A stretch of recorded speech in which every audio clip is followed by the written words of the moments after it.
पावा सुर दुर्लभ सद ग्रंथन गावा सुर दुर्लभ सद ग्रंथन गावा साधन धाम मोक्ष करि द्वारा साधन धाम मोक्ष कर द्वारा पाए न जहि परलोक समारा पाए न जहि परलोक समारा साधन धाम मोक्ष करि द्वारा साधन धाम मोक्ष कर द्वारा।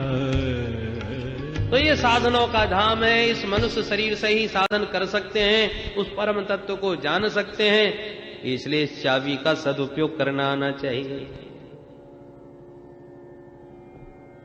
बोलो जय श्री कृष्ण। उस परम तत्व का विविध रूपों में अवतार हुआ और यहां पर सूत जी महाराज ने 24 अवतारों का निरूपण किया, जिनकी चर्चा आगे के प्रसंगों में आप विस्तार से श्रवण करेंगे। किस किस रूप में भगवान के कहां अवतार हुए।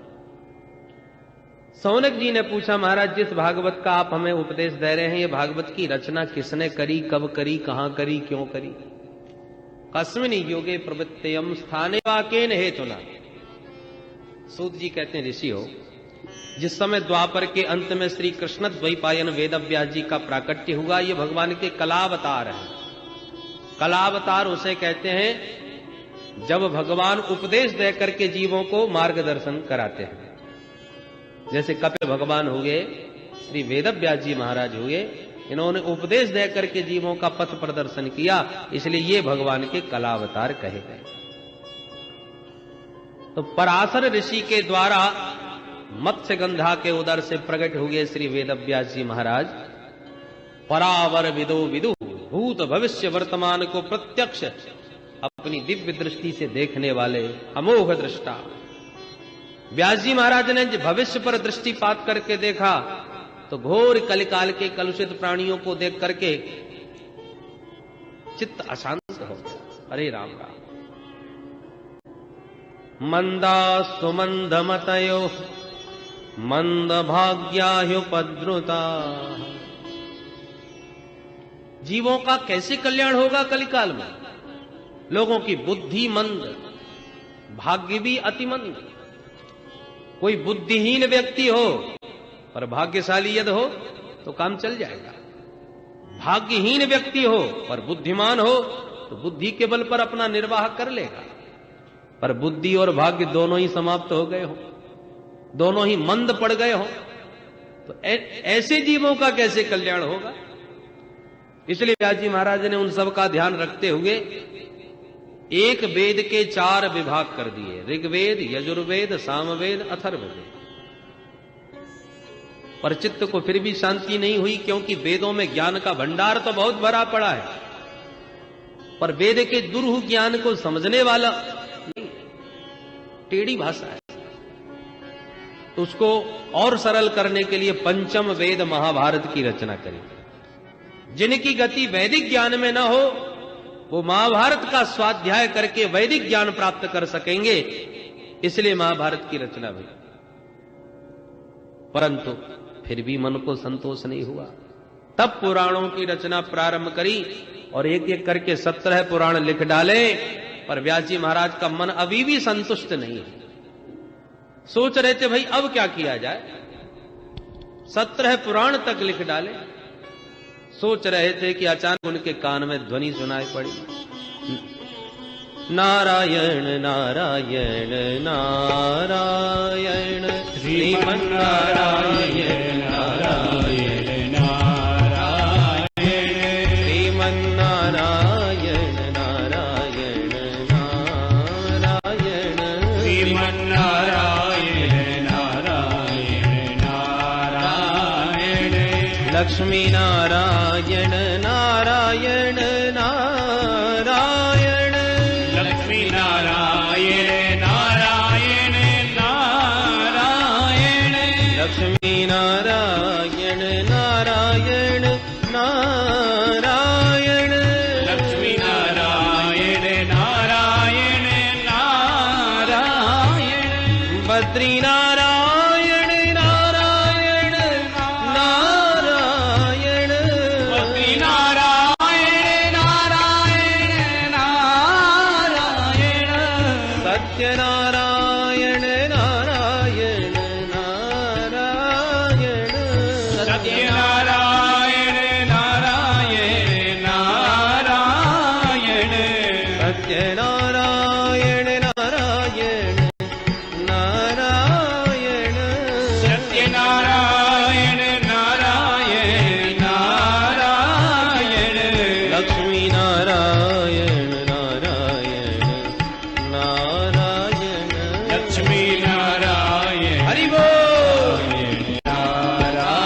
नारायण नारायण नारायण नारायण नारायण नारायण नारायण।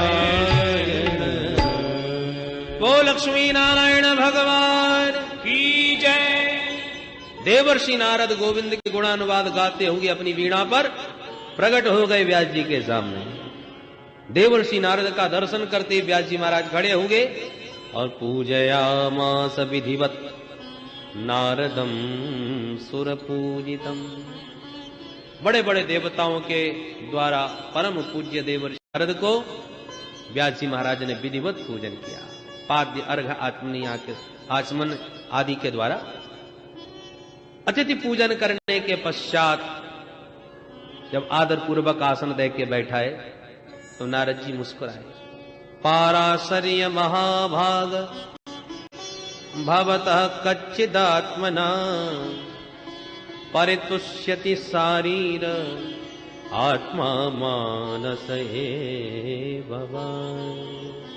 हे पराशर नंदन, पराशरस्यापत्यम पुमान पाराशर। पराशर ऋषि की संतति में जो हुए वो सब पाराशर। तो व्यास जी को पाराशर कह करके संबोधन कर रहे हैं। हे पराशर नंदन पाराशर जी, आपका मुख थोड़ा मलिन सा क्यों दिख रहा है भाई? आपके धर्म कर्म सब व्यवस्थित तो चल रहे, आपकी दिनचर्या में भगवत सेवा पूजा में कोई बाधा विघ्न तो उपस्थित नहीं हो रहा। व्यास जी कहते हैं नारद जी, आपने जो भी कुछ पूछा वो सब ठीक चल रहा है।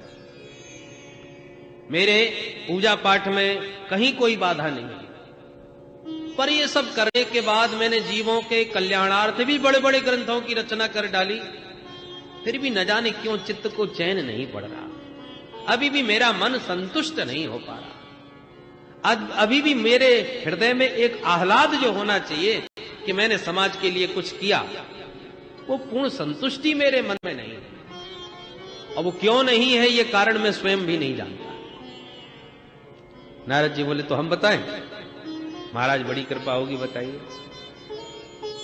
तब सूत जी कहते हैं श्री नारदोवाच।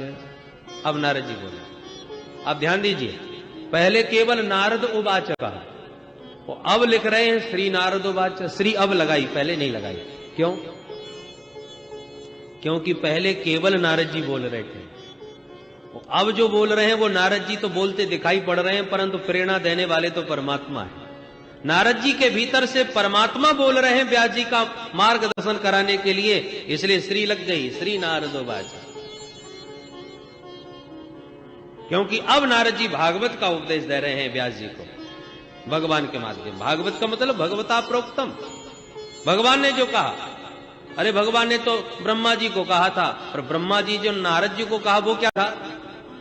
बोले भाई भगवान ने ही ब्रह्मा जी के भीतर से नारद जी को कहा, फिर भगवान ने ही नारद जी के भीतर बैठ करके व्यास जी को कहा, फिर व्यास जी के भीतर बैठ करके भगवान ने ही सुखदेव जी को कहा, फिर सुखदेव जी के भीतर बैठकर भगवान ने ही परीक्षित जी को कहा। तत्राभवत भगवान व्यास पुत्र।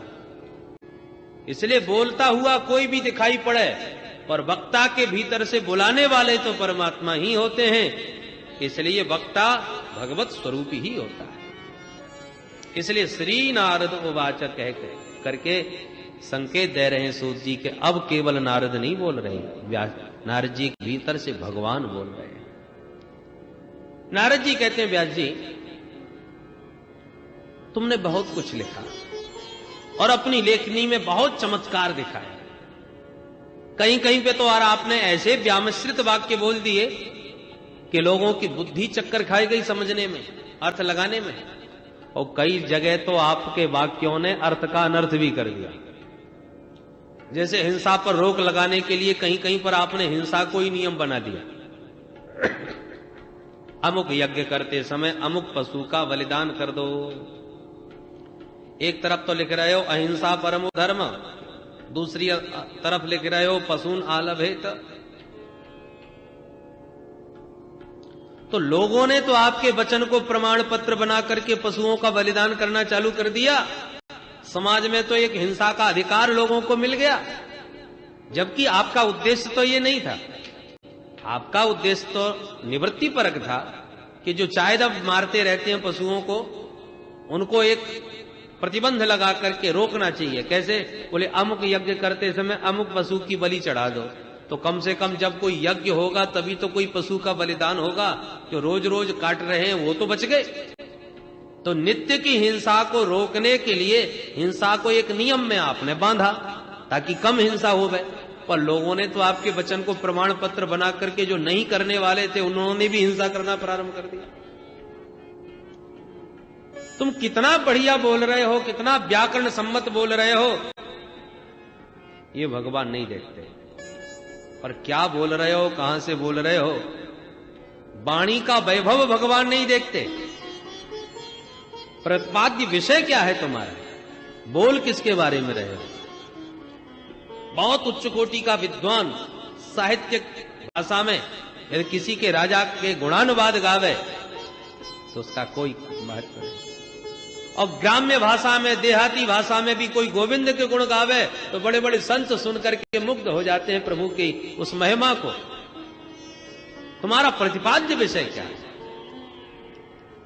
अकबर के दरबार में एक से एक विद्वान कवि बैठे थे और सब अकबर के गीत गाते थे। सूरदास जी की महिमा जब अकबर ने सुनी तो बुलवाया दरबार में। बड़ा महान कवि है भाई, अंधा होकर के भी गजब की कविता बोलता है, जरा बुलाओ। सूरदास जी दरबार में आए, आना पड़ा, बादशाह का हुक्म, दरबार में प्रस्तुत हुए। सुनाओ कोई, सुनाया बढ़िया ठाकुर जी का पद। अकबर ने कहा भाई कोई हमारे बारे में भी कुछ सुनाओ। सूरदास जी बोले भाई हम तो एक ही बादशाह को सुनाते हैं, उसी के गीत गाते हैं, और कोई गीत हमको आता ही नहीं, और किसी के बारे में हमको पद बनाना आता ही नहीं। उनकी भावना का आदर किया अकबर ने, बुरा नहीं माना। अंत में बोला भाई हम तुम्हारी इस पदावली से बहुत प्रसन्न हुए, मांगो क्या चाहते हो। सूरदास जी ने कहा बादशाह एक ही हमको वचन दीजिए, वरदान दीजिए। क्या? बोले दोबारा मुझे कभी मत बुलाना। यदि आप हमसे प्रसन्न है और हमें कुछ देना चाहते हो तो दोबारा मुझे दरबार में कभी मत बुलाना, बस यही चाहता हूं। सुनने वाले हैरान हो गए कि हम कभी लोग तो आशा करते हैं कि दरबार में कुछ बोलने का मौका मिले। बड़े बड़े विद्वान कवि सौभाग्य समझते हैं बादशाह के गीत गाना, पर धन्य है ये वीतराज फक्कड़ जो वरदान भी मांगता है बादशाह से। क्या बोल, मुझे कभी बुलाना मत और न कभी मेरे से मिलने आना। यहां तो बुलाना मत और मेरे से मिलने कभी आना मत, कह के चले गए। बादशाह फिर कभी नहीं आए और न कभी बुलाए, और बादशाह दीवाने हो गए उस फक्कड़ के। तो कवियों ने क्या किया, सूरदास जी के पद लिख लिख करके ले जाते और बादशाह को सुनाते। सूरदास जी को तो बुला नहीं सकते थे, तो बादशाह की विशेषता थी कि सूरदास जी का कोई पद गावे तो बादशाह मुग्ध होकर के उसे बहुत सारी संपत्ति देते थे, बहुत विशिष्ट इनाम देते थे। तो कवियों को और आनंद आने लगा, तो ढूंढने लगे सब सूरदास जी के पद, ज्यादा इनाम मिलेगी, ज्यादा संपत्ति मिलेगी, सुनाने लगे। परंतु अब सूरदास जी के पद सबको उपलब्ध न हो गए, तो कुछ लोगों ने क्या किया कि पद बना करके बाद में सूरदास जी की छाप छोड़ दी। स्वयं पद बना लेते हैं और बाद में सूरदास जी का छाप लगा देते हैं। दरबार में जब सुनाया तो बादशाह बोले कि ये सूरदास जी का पद नहीं हो सकता, छाप तो इसमें सूरदास जी की लगी है और ये सूरदास जी का पद नहीं हो सकता। कवियों ने कहा महाराज ये आपको कैसे पता चला, क्या पहचान है कि ये सूरदास जी का पद नहीं है, सूरदास जी की छाप तो लगी है। तो सूरदास जी ने कहा अच्छा ये पद लिख करके दो। एक पन्ने पर पद लिख करके दिया उस कवि ने जिसमें सूरदास जी की छाप लगा दी थी, और दूसरा पन्ने में वास्तविक सूरदास जी का जो पद था वो लिख करके दिया। दोनों पन्ने लेकर के बादशाह ने पानी में डाल दिया। तो आश्चर्य हुआ कि जो नकली पद था जिसमें सूरदास जी की छाप थी उसके सारे अक्षर मिट गए, गल गया, और जो सूरदास जी का पद वास्तविक था उसके अक्षर ज्यों के त्यों अंकित बने रहे, और पानी में गीला होने पर भी वह पद मिटा नहीं। बादशाह बोले ये विशेषता है, इस पद में जो दिव्यता है, जो दिव्य भाव है, वो इस पद में है ही नहीं। उसमें वो दिव्यता, अलौकिकता झलकती ही नहीं, वो रस हृदय में आता ही नहीं सुन करके, जो सूरदास जी के पद में आता है। बोलो जय श्री कृष्ण। न यद्वचश्चित्र पदम हरेर्यसो जगत पवित्रम प्रगृहीत करहि चित् तदबायसं तीर्थमुशन्ति मानसा न यत्र हंसा निर्मन्त्यो शिक्षया। हंस मोती चुंगते हैं, बायस तीर्थ में विहार नहीं करते। कौओं के साथ हंस थोड़ी घूमेंगे। उसी प्रकार तुमने बहुत चित्र विचित्र भाषा का वैशिष्ट्य तो दिखाया, पर गोविंद के गुणानुवाद नहीं गाए तो सब बेकार। अरे निष्कर्म की भी बहुत अच्छा कर्म है, निष्काम भाव से भी किया जाए, परंतु भगवान से विमुख हो, उसमें भगवान की प्रीति न हो, तो उस निष्कर्म की भी कोई शोभा नहीं। निष्कर्ममप्यच्युत भाव वर्जितम न शोभते ज्ञानमलम निरंजनम। उस ज्ञान की कोई शोभा नहीं जो गोविंद से जोड़ा हुआ न हो। इसलिए व्यास जी महाराज, आपने अपनी योग्यता का बहुत अद्भुत परिचय दिया है ग्रंथों में, परंतु अभी तक तुमने गोविंद के गुणानुवाद किसी ग्रंथ में नहीं गाए। जब तक भगवान की कीर्ति कौमुदी का विस्तार नहीं करोगे, गायन नहीं करोगे, तब तक न तो आपको ही चैन मिलेगा, न उस वाणी के द्वारा भक्तों को उतना आनंद मिलेगा। व्यास जी महाराज, मुझे देखो, मैं पूर्व जन्म में दासी पुत्र था, पर मेरी मां संतों में बड़ी श्रद्धा रखती थी, ब्राह्मणों की भक्त। जब मैं 5 साल का था, जब से मैंने होश संभाला, मां के साथ ही जाता था। मां संतों की सेवा में जाती, मैं साथ में जाता। महात्मा लोग स्नान कर लेते तो उनके कपड़े मैं भी धोता था मां के साथ। महात्माओं के लिए जंगल से समिधाएं बीन बीन के लाता था। महात्मा लोग प्रसाद लेते, ग्रहण कर लेते तो उनका शीत प्रसाद मैं पाता था। महात्मा लोग कीर्तन करते थे, नाचते थे, तो मैं भी उनके साथ खूब ताली बजा बजा के नाचता था। महात्मा लोग कथा कहते थे तो मैं भी चित्त लगा के खूब भगवान की मधुर कथा संतों के बीच बैठ के सुनता था। चातुर्मास में संतों का संग पाकर के मेरा चित्त खूब रम गया, परमात्मा के भजन में उन संतों का संग पाकर। जैसी संगत वैसी रंगत। संतों की संगति से मेरा मन रम गया परमात्मा के प्रेम में, और चातुर्मास से पूरा होते ही महात्मा लोग तो चल पड़े, मैं उनके संग में चल पड़ा। महात्माओं ने टोका, ए बच्चा तू कहां जा रहा है हमारे साथ? मैंने कहा महाराज मैं तो अब आपके साथ ही रहूंगा। संत बोले, ना बेटा, तू अपनी मां का इकलौता बेटा, तेरी मां ने कितनी सेवा करी, अब तुझे हम अपने साथ ले जाएंगे तो पता है क्या होगा? तेरी मां जीवन भर गाली देगी, मैंने महाराज जी की सेवा करी, महाराज जी मेरे बच्चे को ही भगा के ले गए। मेरा सहारा छूट गया। इसलिए बेटा, या तो तुम अपनी मां की आज्ञा लेकर के हमारे पास आओ, मां आज्ञा देती है तो हमें कोई आपत्ति नहीं अपने साथ रखने में, पर मां की यदि आज्ञा नहीं है तो जब माता जी पधार जाएं तब हमारे पास आना, जब तक मां की सेवा करो। हम तुम्हें मंत्र दिए देते हैं, घर में बैठ के भजन करो। मातृदेवो भव, जाओ।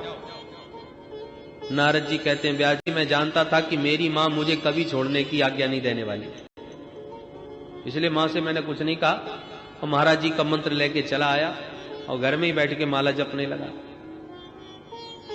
24 घंटे प्रेम में डूबा प्रभु के माला जपता रहता था। मेरा अन्य बालकों की तरह कोई भी खेलने में मन नहीं लगता था। संसार की बातें कभी मुझे अच्छी नहीं लगती, जब देखो तब हरि भजन में मस्त। मेरी मां ने जब मेरी ये स्थिति देखी तो मां को भय होने लगा कहीं मैं बाबा न बन जाऊं। उनकी धड़कन तेज हो गई।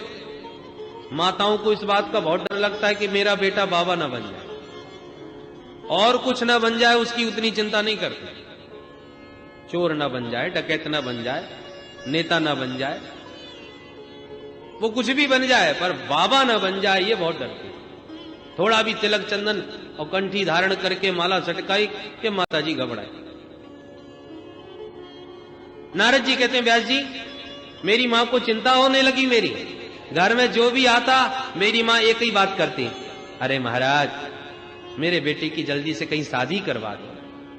बस मेरी बुढ़ापे में एक ही इच्छा है कि रुनुक झुनुक करती घर में बहू आ जाए, मेरा बच्चा घर गृहस्थी संभाल ले, सोई मैं निश्चित।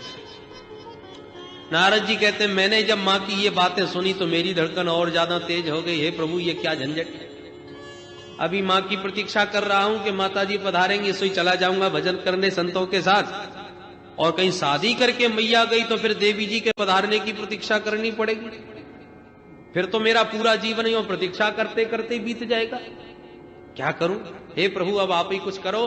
ठाकुर जी ने ऐसी कृपा करी कि एक दिन सायंकाल का वक्त था, शाम के वक्त गैया धोने के लिए मेरी मैया जा रही थी। उन्हें दिखाई नहीं पड़ा, एक सर्प पर उन्होंने पैर रख दिया। सर्प ने तुरंत मेरी मां को काट लिया, मेरी मैया मर गई। एक ने मुझे खबर करी तेरी मैया मर गई, नाग ने काट लिया उसे। मैं सुनते ही गदगद हो गया। मैया मर गई? बोले हाँ मर गई।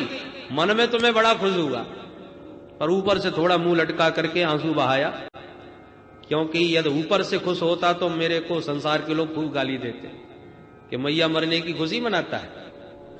तो अनुग्रहम मन्यमान प्रातिष्ठम जसमुत्तराम, भगवान का मैं परम अनुग्रह मान करके मां का संस्कार किया और सीधा उत्तर दिशा की ओर चल पड़ा, जिससे महात्मा लोग गए थे।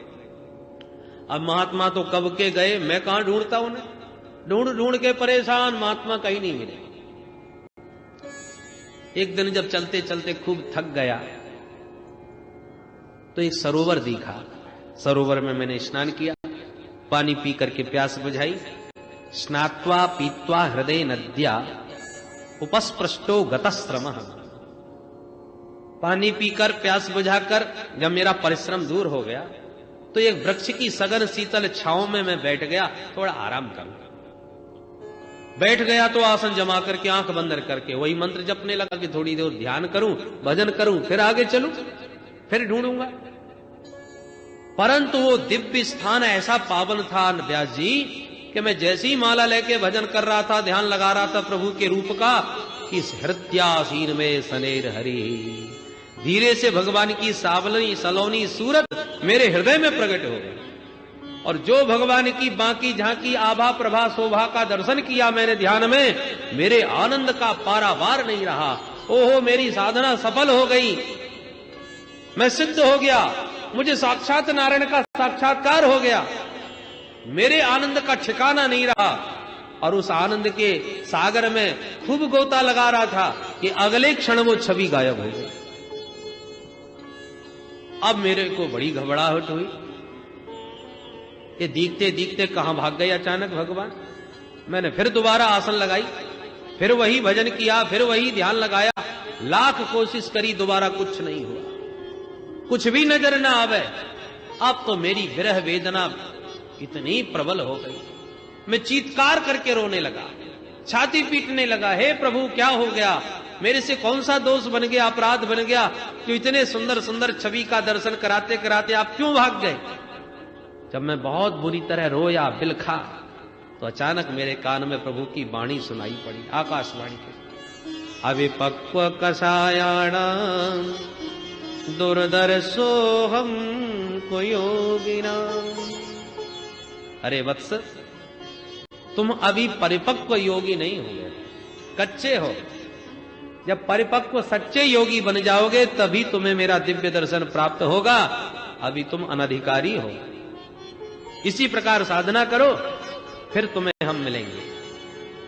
नारद जी बोले महाराज जब मैं परिपक्व नहीं था तो आप मुझे अभी दर्शन देने आए क्यों। जब परिपक्व हो जाता, सिद्ध कोटि में पहुंच जाता, तभी दर्शन देने आते। पर आपने जो दर्शन की छटा दिखाई और फिर जो भाग गए, अब तो मैं उसके बिना नहीं रह पाऊंगा, मैं तो छटपटा रहा हूं उसके लिए। जैसे पानी से पृथक मछली की स्थिति हो जाए, आपने तो वो स्थिति मेरी कर दी। मैं नहीं रह पाऊंगा आपके बिना। क्यों दिखाया आपने मुझे वह दिव्य दर्शन। भगवान बोले बेटा वो तो मैंने अपनी रूप सुधा की चटनी चखाई थी तेरे को। अरे तू बालक है, विरक्त तो हो गया, पर जब बहुत दिन हो जाएंगे कदाचित तुझे मेरा दर्शन बहुकाल तक नहीं हुआ तो तेरी बुद्धि में भ्रम उत्पन्न हो सकता है। कहीं महात्मा लोग बचपन में मुझे ऐसी पागल तो नहीं बना के चले गए, न जाने कोई भगवान होते भी हैं कि नहीं। तो मेरी सत्ता के प्रति संदेह मन में न जाग जाए, इसलिए मैंने अपनी रूप सुधा की चटनी चखा दी, स्वाद का चस्का तुझे लगा दिया, इसलिए अब तू भटकेगा नहीं और इसी चस्का में, इसी स्वाद में डूबकर मेरा भजन कर। इस जन्म में नहीं, अगले जन्म में तुझे मेरी प्राप्ति सुनिश्चित रूप से हो जाएगी। नारद जी कहते हैं, व्यास जी महाराज, भगवान के उसी वचन पर विश्वास करके मैं जम गया उसी वृक्ष की छांव में, आंख बंद करके निरंतर जो छटा मुझे दीखी थी उसी छटा के आनंद में डूबा हुआ उसी का चिंतन करता रहा। और कुछ ही दिनों के बाद महाप्रलय हो गया, समुद्र ने अपनी सीमाओं को लांघ दिया और देखते देखते सारा संसार ही जलमग्न हो गया, चारों तरफ पानी ही पानी, सारा संसार परमात्मा के उदर में विलीन हो गया। और जब उस परमात्मा ने पुनः संसार का सृजन किया तो उस दासी पुत्र नारद को अब की बार सृष्टि में ब्रह्मा का पुत्र बना के पैदा कर दिया। व्यास जी महाराज कहां दासी पुत्र नारद और कहां ब्रह्मा पुत्र हो गया। ये चमत्कार है उन संतों के सानिध्य में भगवत सत्संग का। चातुर्मास्य के संग ने, संतों के ने आज मुझे भगवत रसिक बना दिया, कृष्ण दीवाना हो कर दिया। ब्रह्मा जी का बेटा बनके भी मैंने उसी तत्व को पाने का प्रयास किया, जब देखो तब उसी का चिंतन और ध्यान करता रहता संस्कार वशात। भजन करते करते यदि इस जन्म में ब्रह्म साक्षात्कार न हो पावे और शरीर छूट जावे तो अगला जब जन्म होगा तो बाल्यावस्था से ही वह संस्कार तुम्हारे जागृत हो जाएंगे। जो काम पूर्व जन्म में अधूरा रह गया वो इस जन्म में फिर वहीं से प्रारंभ हो जाएगा। दर्जी ने कपड़ा काटा, बढ़िया कुर्ता बनाना है, काट के रख दिया, सिलना प्रारंभ कर दिया, पर दुकान बंद करने का समय हो गया तो जितना सिल गया उतना सिल गया, दुकान बंद किया, उसे रख दिया। अब दूसरे दिन जब प्रातः काल होगा तो सबसे पहले वही से कपड़ा उठाएगा जो अधूरा छोड़ दिया था, और 1 घंटे में कपड़ा सिल के तैयार हो गया। लोगों ने कहा, अरे भाई गजब कर दिया, इतनी जल्दी तुमने कपड़ा सिल दिया। अरे कपड़ा तो आधा पहले का सिला हुआ रखा था, दुकान अभी अभी खोली है और जो अधूरा रह गया था उसे अभी अभी हमने पूरा कर दिया। जितने समय अवशेष रह गया था पूर्व का वो पूरा कर दिया। उसी प्रकार अनेक जन्म संसिद्धिम ततो याति परांगति मनोहर नंद लाला। जय जय गोविंद गोविंद गोपाला। जय गोविंद गोविंद गोपाला। जय जय मुरली मनोहर नंद लाला। जय जय मुरली मनोहर नंद लाला। जय गोविंद गोविंद गोपाला। जय गोविंद गोविंद गोपाला। जय मुरली मनोहर नंद लाला। जय मुरली मनोहर नंद लाला। जय जय गोपाला। जय गोपाला। जय जय नंद लाला। जय नंद लाला। जय जय गोविंद गोविंद गोपाला। जय गोविंद गोविंद गोपाला।